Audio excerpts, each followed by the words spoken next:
All right. So thank you, everyone, for coming to our webinar today.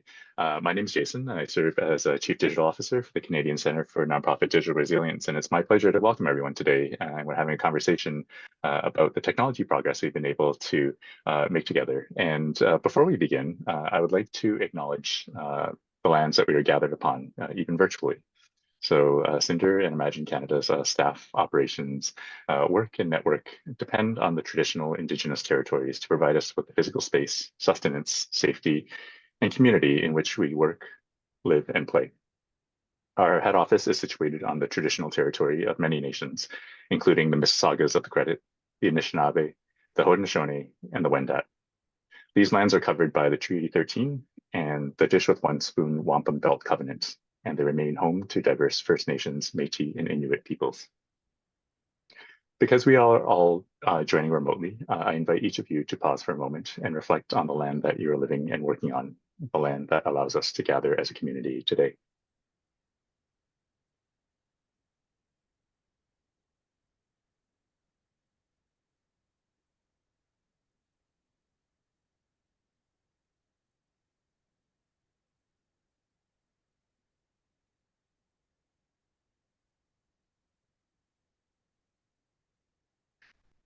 Thank you.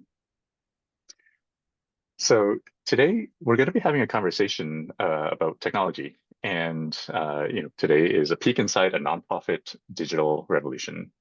And the goal is that you'll be able to take away some ideas, strategies, and tactics for your own organization. So we're joined today uh, uh, to have a conversation with Salytics and Imagine Canada, and I will be a facilitator, and that you'll have some practical strategies that you can take back to your organizations.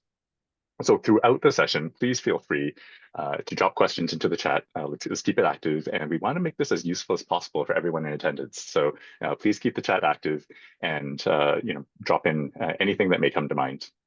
So first off, before we get into the bulk of the presentation, let's go over the agenda so you know what to expect. And so first, we're going to kick it off with some introductions from Imagine Canada and Salytics. And then we're going to go into the story. So we're going to break it down into three parts, covering where did we come from, where are we now, and where are we headed. So this will be a deep dive into each of the phases of the nonprofit digital revolution that we experienced, or renovation rather. And and then finally, at the end, there'll be a Q&A. So those will be an open floor opportunity to ask questions and share some insights. So first off, for the introductions, my name is Jason, and I use he, him, and I serve as Chief Digital Officer for the Canadian Centre for Nonprofit Digital Resilience, or CINDR. And CINDR is an organization that helps nonprofits use tech and data effectively. Joining us today, we have Haley McDonald, who is the Director of Experience and Change at Imagine Canada. And Haley leads digital investment, operational excellence, and remote workforce development to drive equitable and sustainable impact.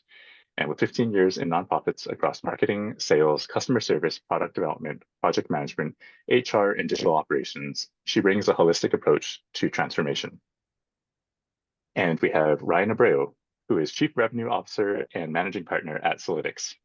So Ryan has 15 years of experience in technology and management consulting, and he specializes in digital transformation, applying a strategy-first, client value-driven approach to support nonprofits like Imagine Canada, Empower Canada, Katimovic, and the Canadian Council for Rehabilitation and Work. So in terms of kicking things off, let's start with the beginning here. Where did we come from? And so the opening question that I'd like to open this with is, what are some of the biggest challenges and opportunities in the nonprofit sector today? And I'll throw it over to Ryan. Yeah, thanks, Jason. Appreciate the introduction and happy to be with everyone today. The challenges in the Canadian nonprofit sector are fairly well understood and documented. The Ontario Nonprofit Network puts out their state of the sector. So I think it's 1,000 nonprofits out of the 60,000 that they support. And what we're hearing from the sector is a fairly challenging climate. We're hearing record high demand for services. We're hearing lack of funding or funding insecurity. There's projections that government and corporate funding will either stay the same or be reduced. Obviously, with Canadian federal elections, there's some uncertainty there about the outcome and what the impact of that will be on the nonprofit sector. Um, and then even with the recent tariffs and the economic uncertainty around that, individual giving is a little bit less certain. So uncertainty being kind of the main theme around funding. We're also hearing about staff shortages, increased competition for staff with the private sector, and some challenges with burnout. And then, we hear a lot about technology gaps. So insufficient or outdated systems, and, that putting nonprofits at a disadvantage. So digital can't solve for all of those things, but certainly it's a lens through which we can start to address, for programs and services, how can we use technology to streamline the delivery of our services? Or how do we reduce friction points or points of manual intervention? For fundraising, how do we optimize the donor or member experience? Have we considered the full donor or member life cycle? We hear a lot of nonprofits that are looking at, are there alternate revenue streams so that we're not entirely dependent on government or corporate funding? How do we diversify ourselves so that there's not one existential threat that if the rug gets pulled, where we don't have an operating budget for the next year? So that's kind of, the obviously an imposing set of challenges, but I think there's, and hopefully part of what we'll cover today is how we can start to use a digital strategy to tackle some of those things. Yeah, there's certainly a lot of challenges there, and so I'm changing gears a little bit, like shifting over to Haley. When looking at some of these challenges, let's rewind the clock a little bit. When Imagine Canada started the transformation, what were some of the challenges and opportunities that you were evaluating? Yeah, first of all, I just want to say that Ryan's comments are very real, and it mirrors the work that we're constantly monitoring at Imagine Canada, but also I'm sure for all of my nonprofit peers, joining us today, check. These are the challenges, these are the opportunities that we're seeing, and it's no different than actually 5 years ago for us as an organization. I think for all intents and purposes, we looked like we kind of had it together, from the outside. We had our customer relationship management software or our donor management system or CRM, whatever you might call it. We had Salesforce in place.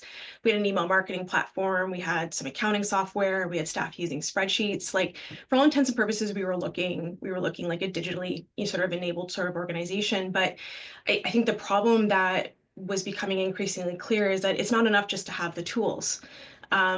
We were starting to see opportunities and needs, quite frankly, coming at us that I think for many folks we weren't certain that we could actually respond to them. For example, changing expectations from our many stakeholders. For example, the information deluge out in the world. How can we get tighter and more targeted in the information that we're getting out to the many nonprofit professionals that sort of rely on Imagine's work? Also, sort of expectations for timely response on services and what have you. From an internal perspective, which is the part that I'm most deeply connected to day to day, staff expectations have been changing dramatically over the last few years.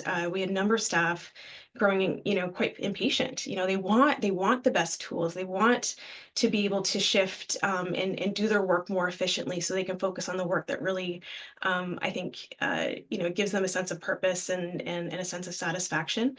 And then, of course, these challenges weren't changing anytime soon, right? And so this idea of having to do more with less, we knew we needed to get smarter about what we were doing.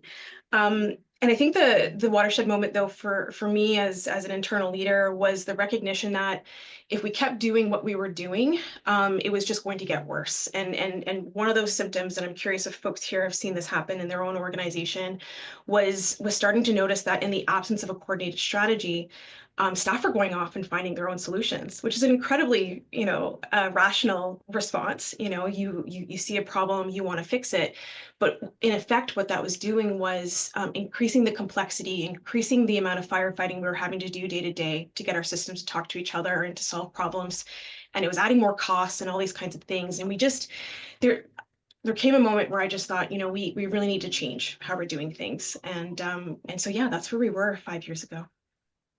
Wow, that sounds pretty overwhelming from what you described. Like just all that going on, and all that secondary layer of systems that folks are using in the background. Haley, can you dig into that a bit deeper and like explain to us like how did you get started and why? Yeah, so it was definitely overwhelming. Thanks for using that word. That's exactly what it felt like. And even going back in time, I'm right back. I'm right back into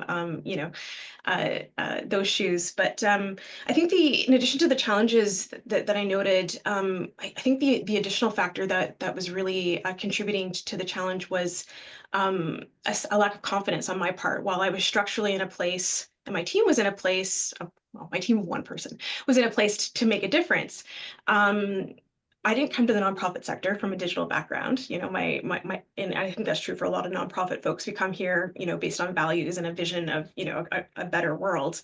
And here I was in this position that really, had the wherewithal to make the change, but not having that confidence. And breaking past that was a bit serendipitous. I remember this moment very well, and actually, Ryan, not to embarrass you, but you were part of it. There was an email exchange, and one of our customary sort of firefighting exchanges with Salytics at the time, where we were working very, more often than not with the development team, and Ryan had chimed in with this idea of a product management approach to our digital, and this idea of a roadmap, and something about that metaphor just really stuck with me. This idea that yeah, we do need a map and we need a roadmap, but how do you do that? How do you go about creating that sort of like path forward? And I think in a lot of cases, the inclination is to just keep finding more software. Software will eventually solve the problem. But I think in that moment, what really caught me was this idea that like I'm not even sure where we're starting from. And that's what led to a really interesting piece of work with Salytics over the following summer, where we it sounds so simple, but we did an org-wide audit of all of our teams, their operations, the systems they were using, and it was an absolutely sort of like game-changing sort of experience for us as an organization. For starters, we kept it really simple. We focused on 3 key questions, but what we got through that process of asking those questions was incredibly revelatory and really laid the groundwork for what was going to come next. The 3 questions were, what is it that you do? How do you create value? How are you creating values for the various stakeholders, that exist across Imagine Canada? And what was really cool about that was we really started to see, despite having, a great many of different teams, we have 3 or 4 social enterprises, we have a policy team, a research team, all these kinds of things. There was a lot of overlap in how people were actually, what they were actually doing day to day, whether it was, building relationships or, sending communications, these kinds of things. The next question was around like, what tools are you using? And that included both digital tools like our core enterprise systems like Salesforce, but also things like spreadsheets. Pen and paper counts as tools. Your brain counts as a tool. We really wanted to surface all these ways that people were getting their job done. And through that process, we uncovered about 90 plus what we call shadow systems. So these were tools outside of our core infrastructure like Salesforce and MailChimp and what have you, that people were using to get their job done. And it was just astounding, to sort of see that number in front of us. And the last question is, which is always the most important and interesting one, was how's that working out for you? And it was really interesting. And through that process, there was some great ideas already sort of surfacing around, how people saw things, how things could, get better. But we also started to hear some really surprising sort of sentiments around fear and discomfort, the fear of having to move off of systems that they didn't want to move off of, fear of having to change how they got their work done. And yeah, that was really powerful for us. But I think the most powerful part of the entire experience was, creating that first space or opportunity to share sort of our hopes and dreams, but also realize that, like, there's a lot of complexity here, and what are we going to do about it? And what we heard in those conversations was, okay, we see it and we want it. Like, how can we help? How can we be part of cleaning this up and, setting us up for a much more streamlined sort of path forward, if that makes sense. It was really cool. It was a great experience. Yeah, those are some incredible numbers. Like we had 90 plus shadow systems, and yeah, and after doing that internal audit, and so you have all this this data and that you've collected, and you have this. So we've heard the perspective from Haley on the Imagine side. Let's throw it over to Ryan. Where did it go from there? Yeah, I mean, the audit is such a simple starting point, but I think it probably, could apply to most people on the call. It's sort of holding up an honest mirror to the organization. It's unbiased, it's unoffensive. It's just here's the accounting of what the current state looks like today. And that really helps set the foundation for conversations around change, and underlined the pain points, the cost to the organization, through just being honest about where things sat currently. So I think that audit it's simple, and it's an easy starting point to really start to build consensus for future momentum. I would also say that that where Imagine Canada found themselves, Haley talked about it, over the last decade, there's been this proliferation of tools that were adopted by different stakeholders to service sort of point functional needs. We need a tool that can do marketing. Okay, we brought in a marketing tool, we put that into our stack. And when that happens with enough stakeholders over enough time, you end up with sort of a Frankenstein technology stack, right? That's been sort of bolted together. There's integrations. Now you have a nonprofit that's acting a bit like a tech company in terms of the amount of technical capabilities they need to service their own platforms. And so that's a very common place that we see nonprofits in, and so then starting to take a critical look at a view to consolidation and optimization. So that the audit kind of helped underline some of the need for that. For Imagine, there was a significant decision was made to consolidate around Salesforce Nonprofit Cloud. They were already paying for a best-in-class tool that had the current and future capabilities that they needed. Is Salesforce entirely perfect? No, but they were paying for it. It was doing all of the work they needed it to do, and the work they would need it to do in the future. And the view that there was, multiplier or aggregate value in having all of the data and the people and the processes, and the reporting living in one platform. That became a bit of a guiding principle, as we continued to work together, as well as the general theme of just risk and uncertainty. So, when we're the kind of emotional state of the organization at the start, with stakeholders that have their own teams and their own silos, and they're fairly protective of it, high level of anxiety about change and what that would mean for them. So, we found ourselves at the start with risk high, uncertainty high. And so that it has an inverse relationship with how quickly can we move and what's the probability of our success. So just thematically, a lot of what we were doing early on, starting with the audit and some of the consensus building from there, was how do we bring down that risk and uncertainty, and then increase the velocity and the probability of success. Yeah, it sounds like there's a lot of learnings and insights along the way. So, for today, let's assume that we have a time machine to work with, and with the benefit of hindsight, what would you throw back to previous Haley and previous Ryan to share, that could benefit, your former selves and to the audience in terms of getting started. And I'll throw it over to Haley. In terms of getting started, I think a couple of things. One is I do think starting with where you're at is a good place to start. It's really hard to know what it's going to take to get to that. And it's great to have a vision of where you want to get to, but if you don't know where you're starting from, it's really hard to build that roadmap to get there. And so that's why this audit was so foundational for us. It also gave us a chance to like get situated, if that makes sense. The second sort of piece of advice to my former self would be around making that as collaborative a process as possible. I think oftentimes digital work tends to be squared away with IT teams or IT staff or just the staff that are most interested in that sort of thing, and yet technology is actually like a people problem, right? It's all about process and goals and how we do our work and all that sort of good stuff. And to make that kind of change, you've got to have your coalition of the willing, so to speak. And so that was really foundational for us. And so I'm glad that we thought of that, but it was a bit of an iterative process and sometimes a bit accidental in terms of thinking who should be part of that, because I do think we under-indexed on how collaborative we should have been.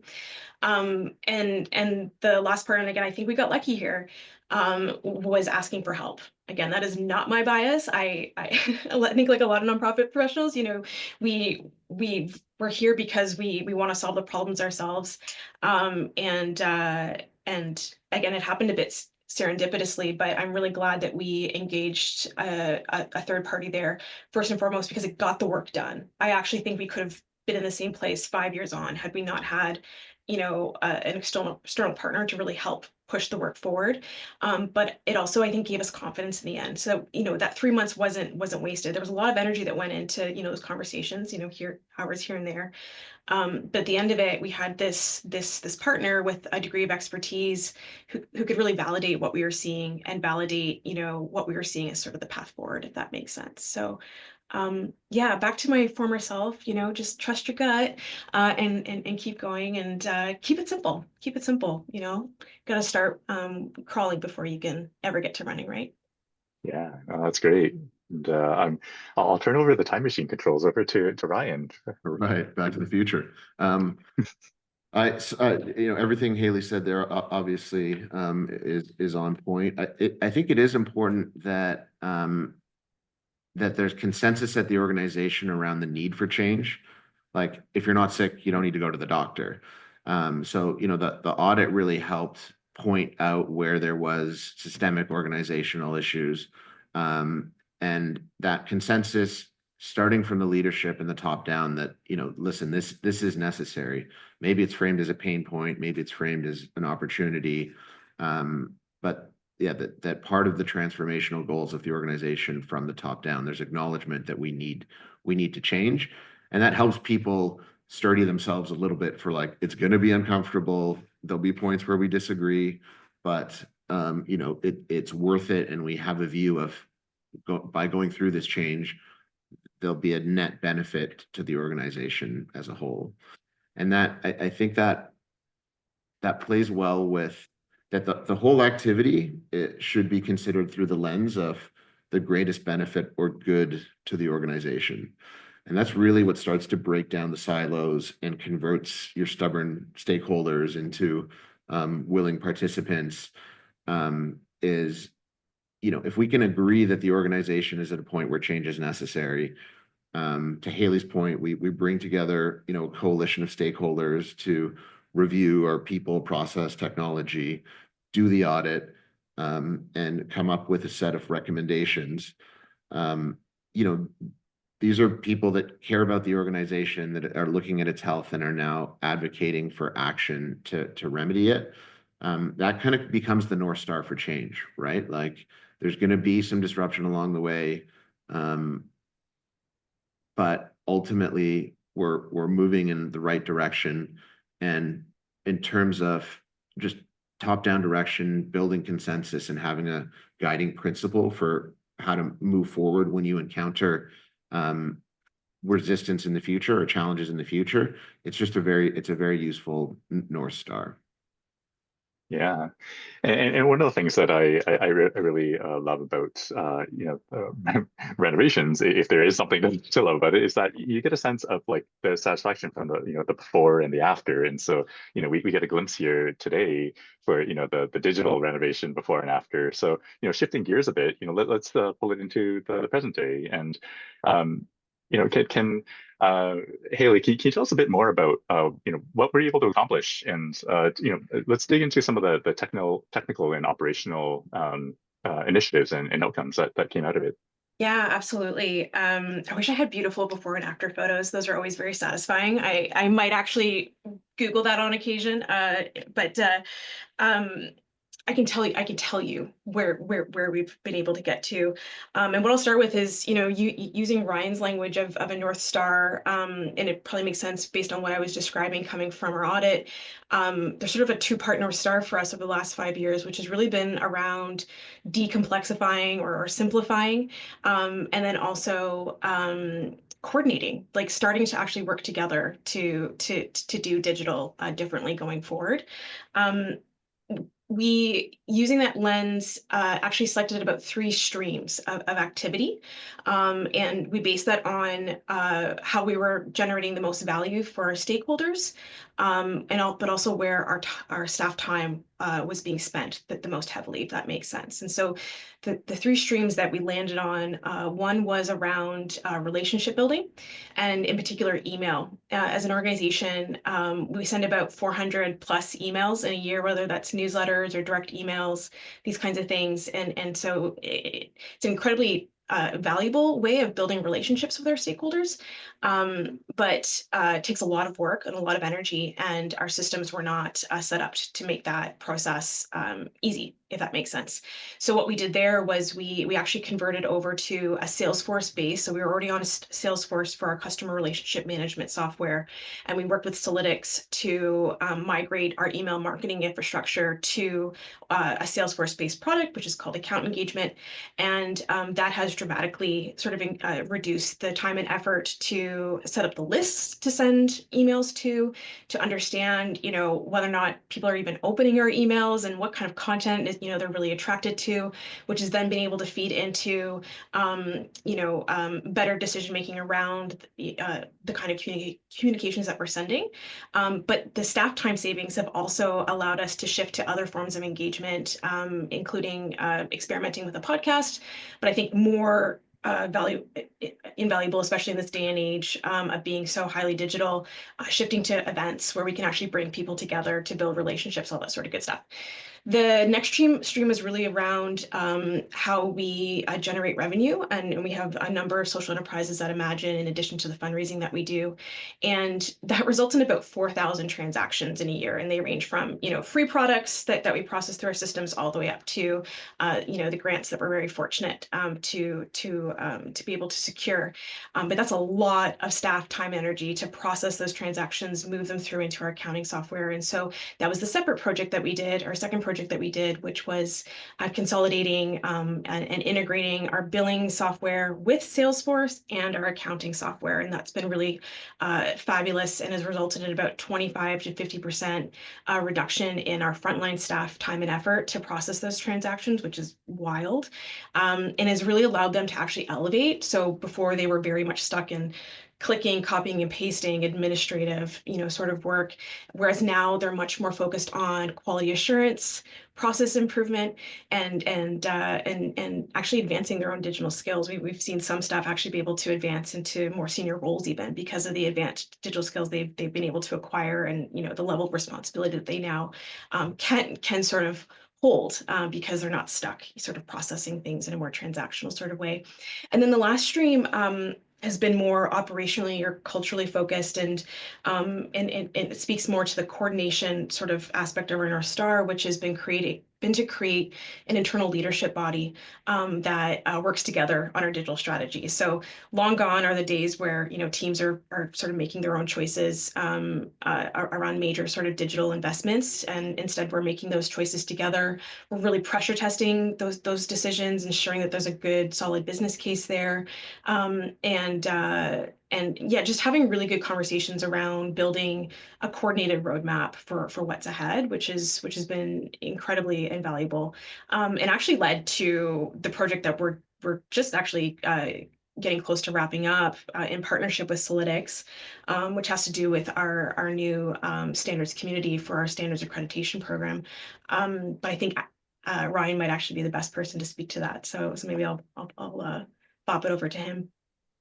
Definitely, yeah. The standards committee was a really exciting project for me, at least because we're starting to see that shift from the tactical blocking and tackling about data and data model, and now looking at really like strategic kind of visionary aspirational type projects.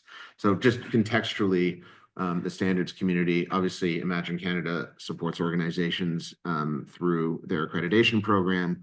And so the standards community is intended to be a hub, sort of centralized platform for information sharing, collaboration, resource dissemination, and with a view to doing applicant tracking, volunteer management, learning management. Some of this will be phased over time.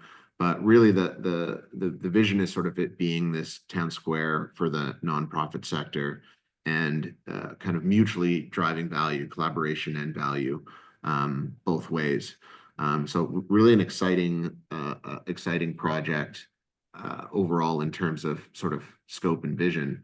And I think like one of the interesting things that came up in the early stages of the project was that there was a stakeholder that kind of raised a hand and had some concerns about, is Salesforce the right platform for this type of community?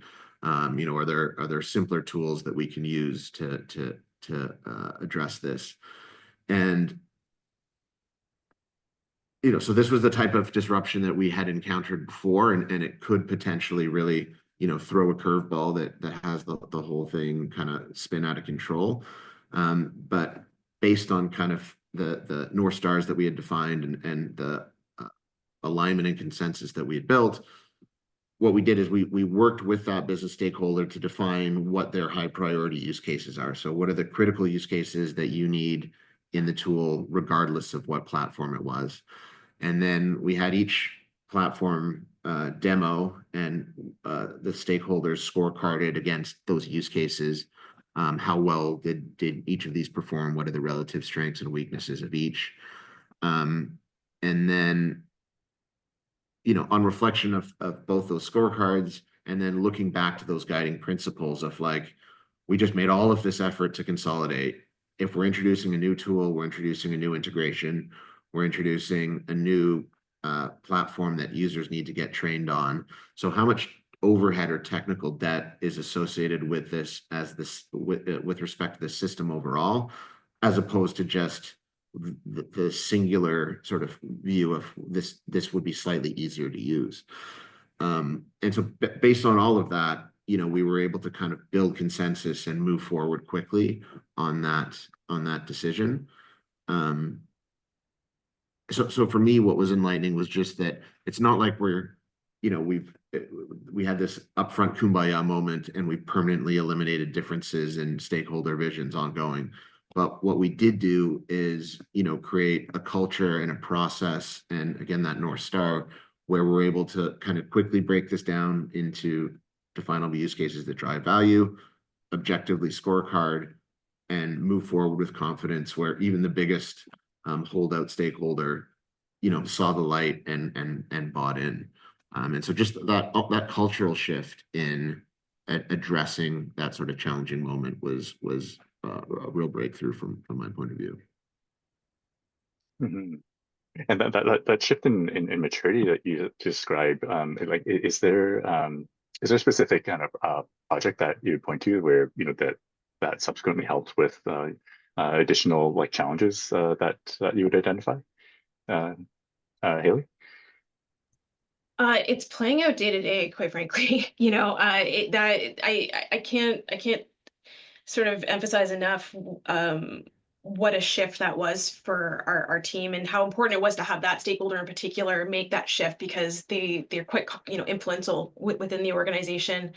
And so we are now seeing that play out in ongoing conversations to further consolidate. And I think, as we'll speak to a little bit later, in the face of AI, this is going to be more important than ever. Like, to Grant's comment in the chat there, the space is about to get even noisier, right? With all the different tools and what have you.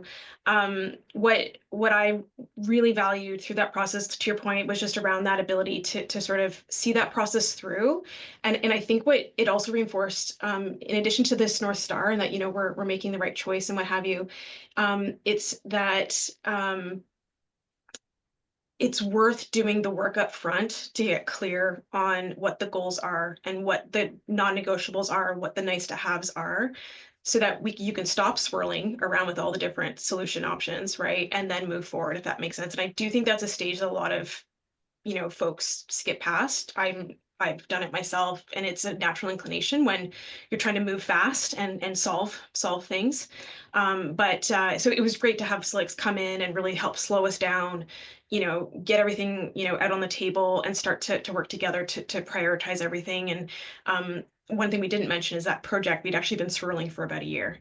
But within a matter of a couple of months, we were able to unblock and then move forward. And here we are, getting ready to launch it sooner than later. So yeah, it was a really important sort of journey for us, and well worth it.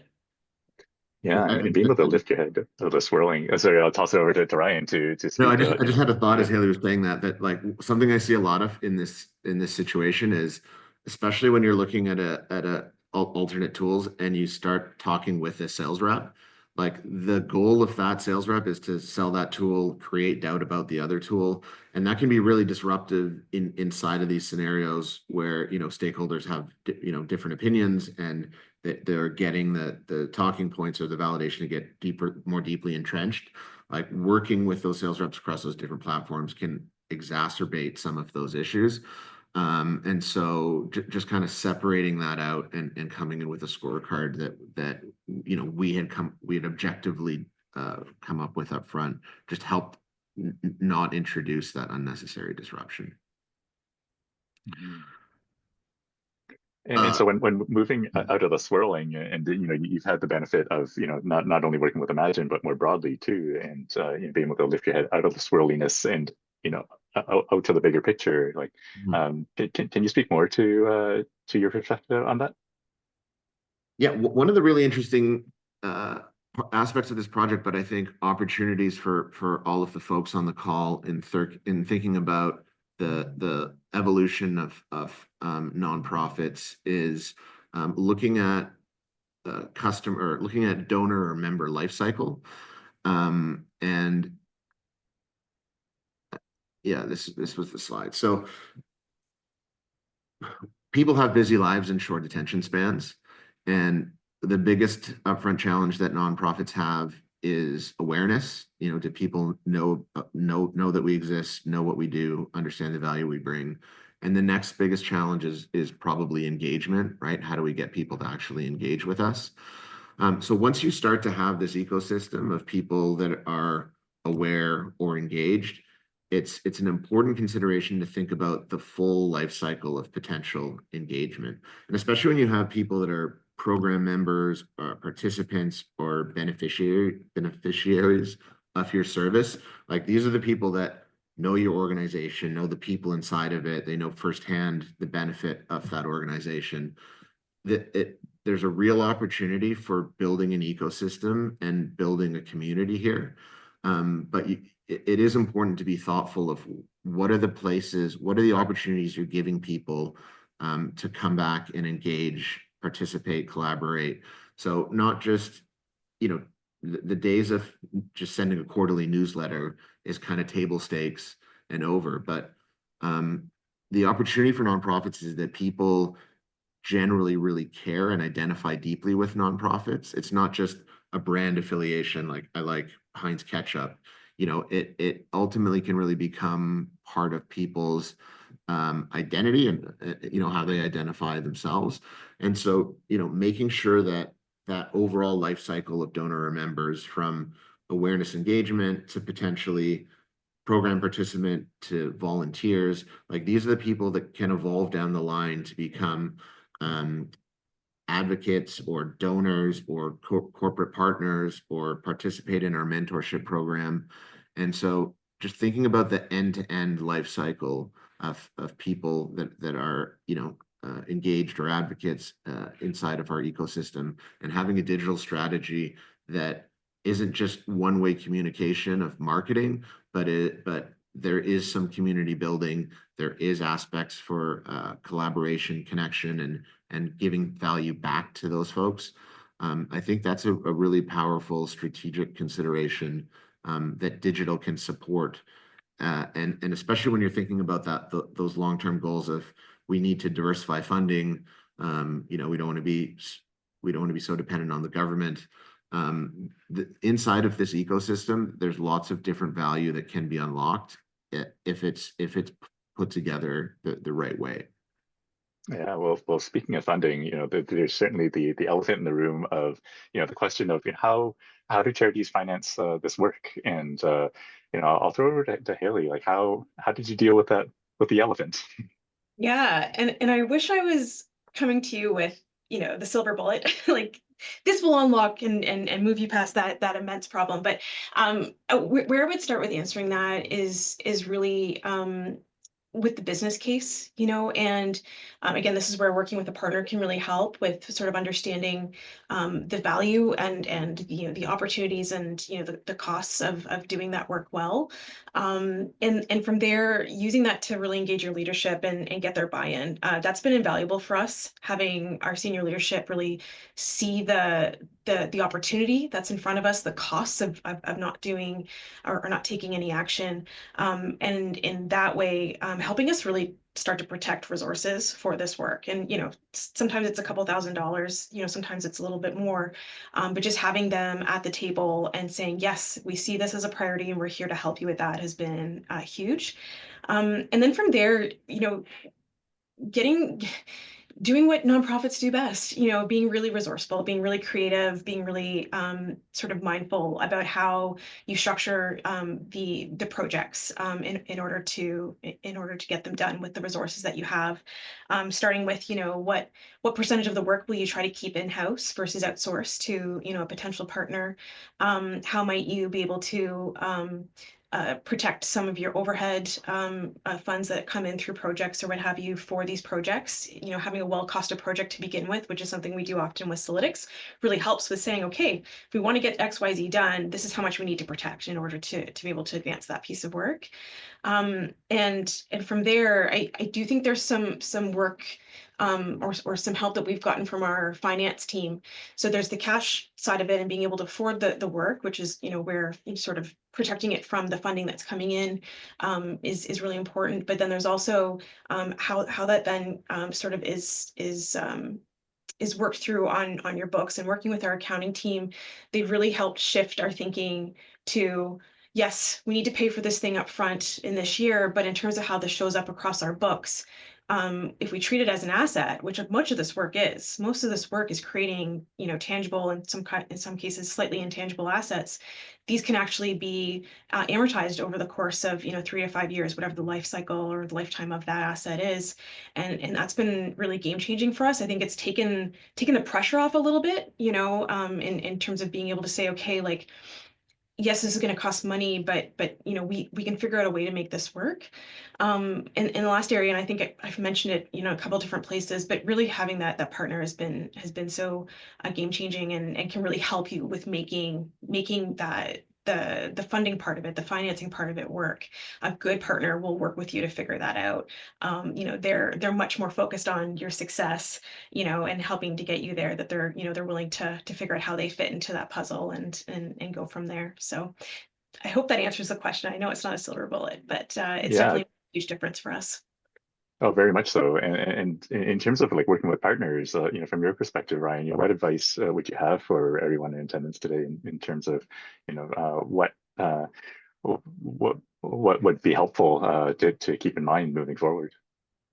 For sure. I appreciate those kind words from Haley. Interestingly enough, this webinar, when working with Imagine, we'd hit a bit of a funding gap with that standards community for some of the early discovery work before the stakeholders were really brought in. So this webinar itself was part of sort of services swap that we had with them of, you know what, help us, let's put on this webinar, and you know we'll take care of this discovery as kind of non-billable to build a consensus to be able to to get that standards community underway. Obviously, you know, can't do that all the time, but just as an owner of Salytics, I really view the nonprofit sector as a critical part of our social fabric and of Canada as a country. And you know, we try to bring that attitude to that partnership of how do we mutually drive value for this sector, and how do we show up not just as these are our clients, but you know, sponsoring Ontario Nonprofit Network and you know, we're really just trying to be value add partners at all times. The two places that I wanted to talk about though of how to create the change, really important, just training and change management. So if you get everything else right, but you deliver these solutions and you know adoption fails or people don't have the training to use them, you haven't really succeeded as a project, and it's a shame to go to all of that trouble to get it right and to kind of stumble on the finish line. So just making sure that you've you know communicated change early, often. You've gotten feedback from you know your employees, your users, your community on you know what they see as what's working today, what isn't, what would you like to see in the future, and that becomes incorporated into the overall plan. And then that you know that top-down direction of you know that everyone needs to kind of buy into the change. So training and change management critical. Haley mentioned earlier that strategic roadmap unlocks a huge amount of alignment. It's a visual. It lets us get perspective into order of operations across like cross-departmental, across multiple tracks.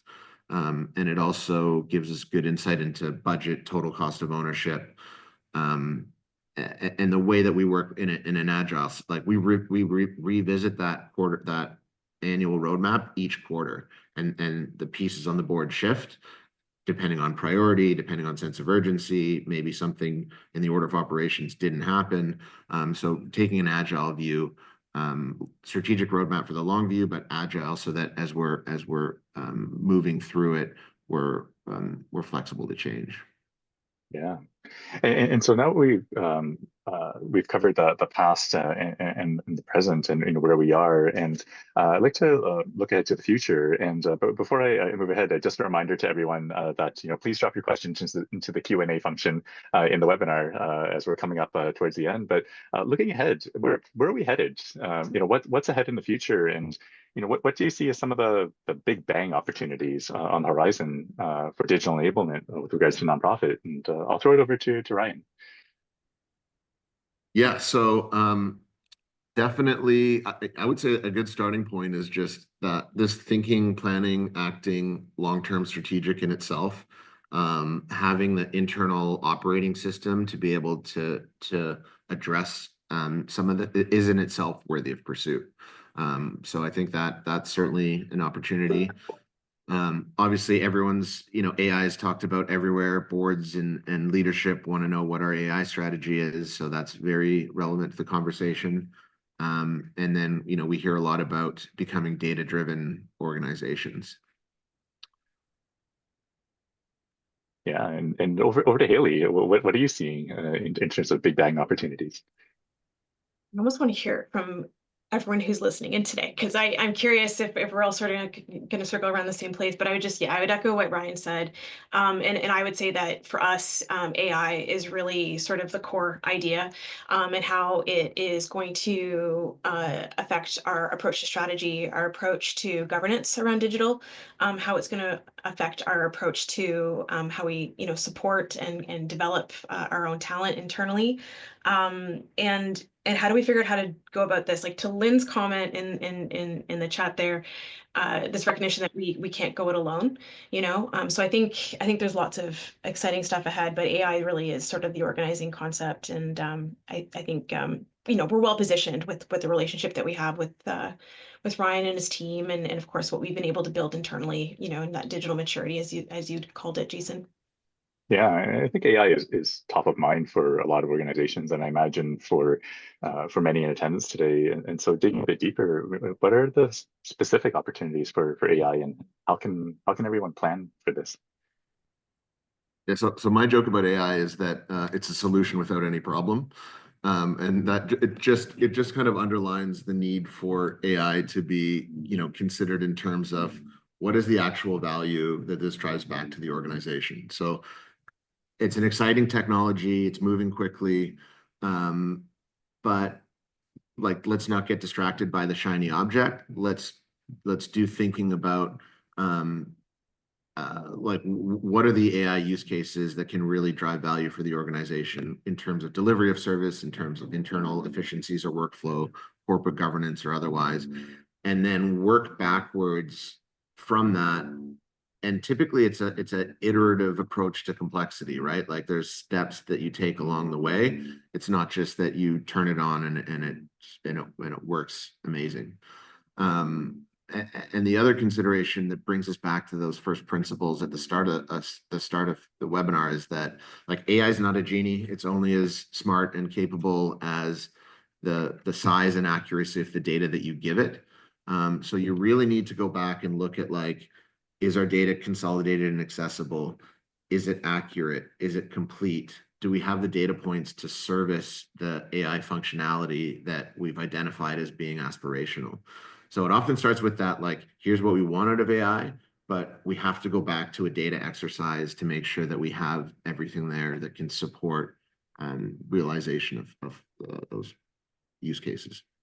Yeah, and that's a really important consideration. We're looking at it holistically. You know, it's not just solely about the AI. You also have to look at the data and make sure that the house, so to speak, is in order.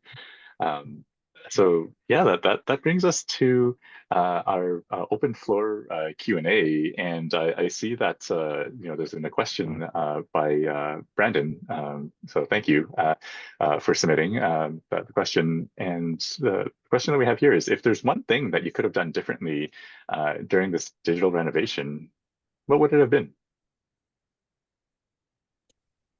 Started sooner. How's that? A good succinct sort of answer. Mhm. Yeah. And I feel like a lot of people in the room can relate to where Haley was talking about, just the emotional state of being a little bit overwhelmed and it feeling like there's a lot to do organizationally, technically, stakeholder alignment, but just getting started and something simple like an audit can really take that. You know, it's a progressive approach to starting to build this overall case. You know, and you'll get there. So start, and, you know, have faith that you'll get there. Mhm. And I see there's a question from Louise, and it's like, can we talk briefly about the continuum of status quo to tech enabled to, you know, the next piece? So it sounds like a kind of like digital maturity, and yeah, I'll throw that open to Haley and Ryan. Yeah, so I mean, the status quo, I guess what disrupts you from there is that starting point of recognizing the need for change. And that can come from you know, a number of different sources. Maybe status quo has sufficient enough pain points inside of it that it's no longer tolerable. Maybe there's opportunities on the horizon or the need for transformation in order to be around, you know, 2 or 3 years from now, or to really change the way that you're delivering your mission or your value to the community. So that disruption of status quo, I think, is an important starting point. If status quo is great, then you know, maybe nothing needs to change. But for most people on the webinar, that's probably not the case. And then, you know, to Haley's point, building a business case for finance and for executive buy-in that's based out of honest look at the organization, what's working and what isn't, that's where you can start to both make the case and have a roadmap towards digital maturity. Maybe just to build on that, like I feel like AI is both an opportunity and an imperative, and the gift, I feel it feels weird to call it a gift because there's so many challenges with AI and so many issues with it. But it's really finally forced a spotlight on digital in a way that I've not seen in my 15 years working at Imagine Canada, where we could just sort of keep going along, I think it's finally brought everyone into the conversation, and that's been pretty cool. So, and AI, the opportunity for AI too is your board, your leadership wants to know, what are we going to do about AI? As we said, it creates an imperative to go back to those first discussions around like data and systems. So it gives you the opportunity to do all of the housekeeping that you need in order to ultimately be successful to AI. So you can leverage the opportunity and the urgency around AI to do the necessary housekeeping. Yeah. I think we have time for just squeezing just one more question, and the one that just came in is, what is your take on intelligent automation versus AI, and has the industry moved faster than it can create results? Heavy question. The difference between intelligent automation and AI. Honestly, even in the corporate world, the use of AI is still not fully validated. There's certain circumstances where AI works great. If you're in retail and you're looking at a like return policy for a pair of sneakers, like there's use cases that are great. But I think it's still very much like what are the actual use cases that we think can drive value or opportunity for the organization, and then how do we plan for that with a roadmap? Like, yeah. And with that, that brings us to the end of the webinar. And so please join me in thanking Ryan and Haley for sharing their insights. And I'm sure that everyone in the audience will agree with me that this is a deeply insightful discussion. And having the perspective of being able to distill all the insights from the experience of the before, after, and where we're headed in the future, I'm sure will serve everyone well in the audience moving forward. And so. Yeah, moving forward, please do, keep in touch, and no matter where you are on your tech journey, that Ryan is ready, willing, and able to hop on a short call as well. So, yeah, thank you again for everyone joining. Thanks, Jason. Thanks, Haley. Thanks, everyone.